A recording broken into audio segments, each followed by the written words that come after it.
பண்ணுறதுக்கு தமிழ்நாட்டில் அதிகமாக கொலை நடக்குதுன்னு சொன்னீங்க. அதர் ஸ்டேட்டில் கொலையில் எல்லா இடத்துலையும் நடக்குது. கொலை நடக்குதுன்னு சொன்னேன். தமிழ்நாட்டில் அதிகம் இங்கே செய்தி இங்கே வந்துட்டு இருக்கு. இப்போ கூட வரும்போது வந்து ஆழ்வார்குறிச்சி தென்காசி மாவட்டம் நடந்துச்சுன்னு சொன்னனால டக்குன்னு சொல்லிட்டேன். பஸ் தப்பு. எல்லா பக்கமும் நடக்குது கொலை. அமெரிக்காலே நடக்குது. சார் வாழ்த்துக்கள். 150வது படம் இதே மாதிரி 200 250 நிறைய பண்ணணும் வாழ்த்துறோம் சார். சார் 100வது படம் தலைமகன் நல்ல பெருசாக பிரம்மாண்டமாக நடந்தது. 150வது படம் எளிமையாக நடக்க காரணம் என்ன? உங்களுக்கு நண்பர்கள் நிறைய, உங்கள் கூட நடித்த ஹீரோயின்ஸு, டைரக்டர், ப்ரொடியூசரு ஒரு நேரு சைடத்தில் ரொம்ப பெருசாக நடந்துருக்கலாமே சார். இல்லை பஸ், அதை பற்றி என்னை பொறுத்த வரைக்கும் கொண்டாட வேண்டிய நேரத்தில் கொண்டாடுறதில்ல, கொண்டாடணும்னு நினச்சா கொண்டாட முடியறதில்ல. அவ்வளோதான் பஸ். சார் சரத் சார் குழப்பமாக இருக்குல்ல? சரத் சார் எனக்கே புரியல. அப்படி எப்படி புரியும் சார்?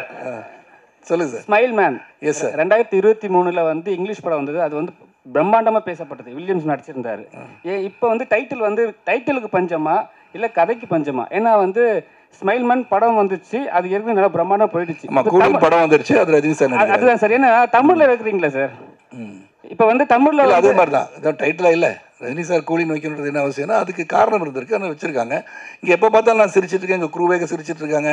பார்த்தாரு ஸ்மைல் மேன் பேர் படிச்சுலாம் வச்சுட்டாரு. Sir Sarath sir.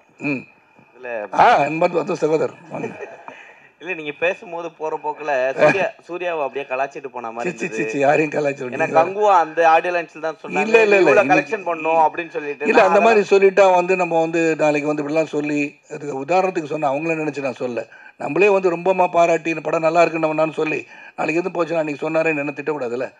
So what I'm saying we have done a good job, அதுக்கு சொல்ல வந்து.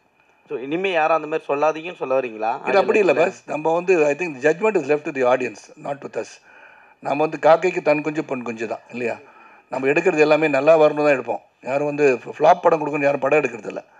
ஆல் டெடிக்கேஷன், உழைப்பு, உண்மையான உழைப்பு, நேர்மை எல்லாம் இருந்திருக்கும். ஆனால் மக்களை வந்து விரும்பலைன்னு ஒன்றும் பண்ண முடியாது.